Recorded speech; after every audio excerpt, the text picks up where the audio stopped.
ആ 2 പോത്ത് ഒന്നിച്ചിരിക്കുന്നുണ്ട്. ഇനി ഞാൻ നടത്തണോ? ഇങ്ങോട്ട് ഇറങ്ങി വാ. എന്റെ ദൈവമേ, ഇതിനൊക്കെ ഉണ്ടല്ലോ മേയിച്ചുകൊണ്ട് പോകുന്ന കാര്യം പാട് തന്നെ. എന്നൊക്കെ മേയ്ക്കുന്ന കാര്യം പാട് തന്നെ.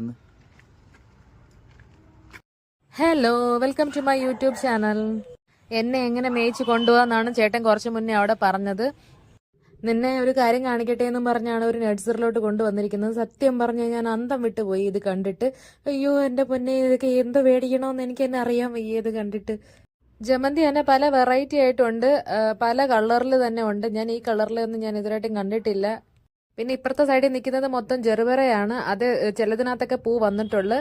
ഇപ്പുറത്തത് ഗേന്തയാണ്. നമ്മുടെ ഫെസ്റ്റിവലിലൊക്കെ ആകുമ്പോഴത്തേക്ക് പ്രധാനമായിട്ട് നമുക്ക് കിട്ടുന്ന ഓണത്തെ, പ്രത്യേകിച്ച് ഓണത്തിന് അത്തപ്പൂവിനകത്തൊക്കെ ഇടുന്നത് മെയിൻ ഐറ്റമായ ഗേന്തകളുണ്ട്. പിന്നെ അടുത്ത സെക്ഷൻ എന്ന് പറയുന്നത് റോസ് ആണ്.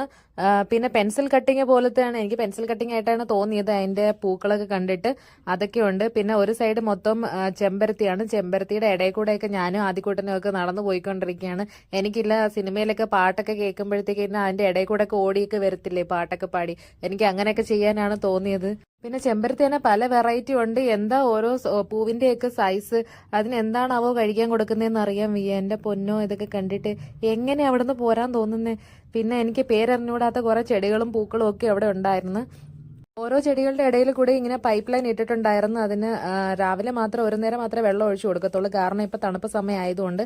അല്ലെങ്കിൽ 2 പ്രാവശ്യമെങ്കിലും അതിന് വെള്ളം നനച്ചു കൊടുക്കുമെന്നാണ് അവർ പറഞ്ഞത്. ചെമ്പരത്തി തന്നെ വെറൈറ്റി ചെമ്പരത്തി, അടുക്ക് ചെമ്പരത്തി, അല്ലാത്ത ചെമ്പരത്തി, മഞ്ഞ കളറില്, പിങ്ക് കളറില്, റെഡ് കളറില്, പല വെറൈറ്റി. പിന്നെ ഇപ്പുറത്തെ സൈഡിൽ മൊത്തം ഇലച്ചെടികളാണ്.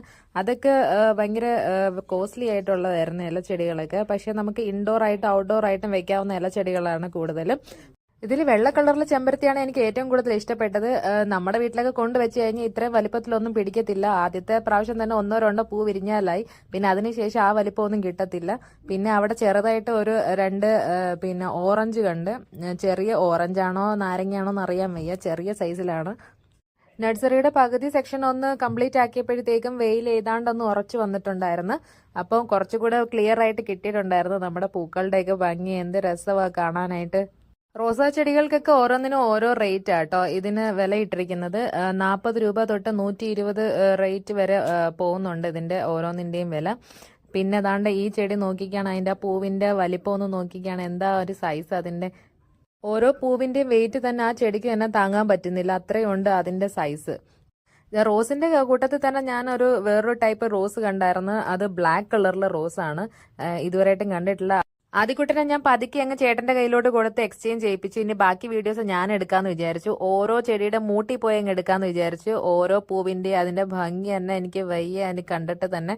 ആ നഴ്സറി മൊത്തത്തോടെ കൂടി അങ്ങ് മേടിച്ചാലോ എന്ന് വരെ ഞാൻ ചിന്തിച്ചു പോയി. വീട്ടിൽ അത്യാവശ്യത്തിനുള്ള ചെടികളും പൂക്കളും ഒക്കെ നമ്മുടെ കയ്യിലുണ്ട്. പിന്നെ നമുക്ക് ഇനി ഇതൊക്കെ സീസണൽ ആയതുകൊണ്ട് ചേട്ടന് വലിയ ഇൻട്രസ്റ്റ് ഒന്നും ഇല്ലായിരുന്നു ഇത് മേടിക്കാൻ. കാരണം ഇതിന്റെ സീസൺ കഴിയുമ്പോൾ പിന്നെ എന്ത് ചെയ്യും, ഒരു ചട്ടി വേസ്റ്റ് ആയില്ലേ. അതുകൊണ്ട് തന്നെ 12 മാസം നമുക്ക് പൂക്കൾ തരുന്ന ചെടികളോടായിരുന്നു ചേട്ടന് കൂടുതൽ താല്പര്യം. അപ്പൊ അങ്ങനെ നമ്മള് റോസ് ഒക്കെ മേടിക്കാൻ നോക്കിയായിരുന്നു. റോസ് പക്ഷേ നമുക്ക് അത്യാവശ്യം ആ ചെടികളൊക്കെ നമ്മുടെ കയ്യിൽ ഉള്ളത് കൊണ്ട് അതൊക്കെ അവിടെ വെച്ചു.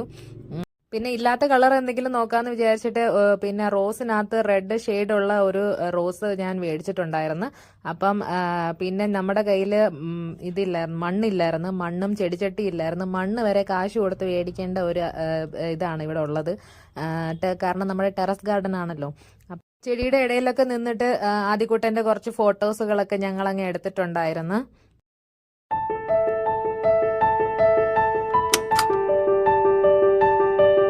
താഴെ ഇറക്കി നിർത്തിയപ്പോൾ തന്നെ അവൻ പൂ പിച്ചാനായിട്ട് ഓടുമായിരുന്നു. പിന്നെ എങ്ങനെയെങ്കിലും ചേട്ടനാണ് പിടിച്ചെടുത്തോണ്ട് പോയിട്ടുണ്ട്. പൂ പിച്ചിയെ കഴിഞ്ഞാൽ പിന്നെ നമുക്ക് തന്നെ അതിന്റെ പണി കിട്ടും. അതുകൊണ്ട്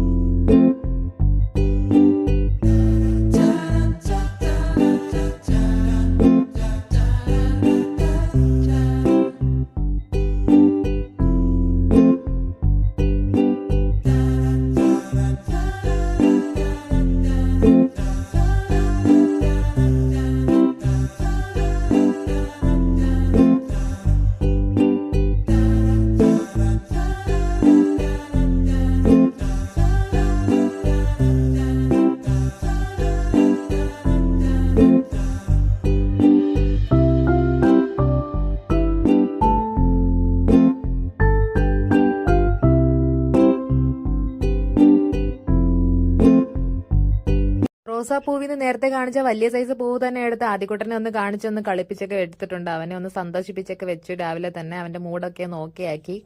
അങ്ങനെ ഞങ്ങൾ അവിടെ നിന്ന് വൈൻഡപ്പ് ചെയ്യാനായിട്ട് പോവുകയാണ്. ഞങ്ങൾക്ക് അവിടെ നിന്ന് വരണമെന്നൊന്നും ഇല്ലായിരുന്നു. പിന്നെ നമുക്ക് തിരിച്ച് പോയാലേ പറ്റത്തുള്ളൂ, എപ്പോൾ വേണമെങ്കിലും വരാമല്ലോ. അങ്ങനെ നമ്മൾ മേടിച്ചതാണ്ട് ഈ ഒരു റോസാ ചെടിയാണ്. അത് അയാൾ തന്നെ എടുത്തിട്ട് നമ്മുടെ വണ്ടിയിൽ വെച്ച് തരുവാണ്. പിന്നെ നമുക്ക് മണ്ണില്ലായിരുന്നു, മണ്ണും ചെടിച്ചട്ടിയില്ലായിരുന്നു, അതൊക്കെ മേടിച്ചിട്ടുണ്ട്. മണ്ണ് വരെ പൈസ കൊടുക്കേണ്ട ആവശ്യമാണ്. എല്ലാമൊക്കെ ആയിട്ട് അങ്ങനെ ഞങ്ങൾ നേരെ തിരിച്ച് വീട്ടിലോട്ട് പോവുകയാണ്. ആദ്യക്കുട്ടനാണ് വണ്ടി ഓട്ടിക്കുന്നത് എന്നാണ് അവന്റെ വിചാരം. അപ്പോൾ എല്ലാവർക്കും ടാറ്റ, ബൈ ബൈ, സീ യു.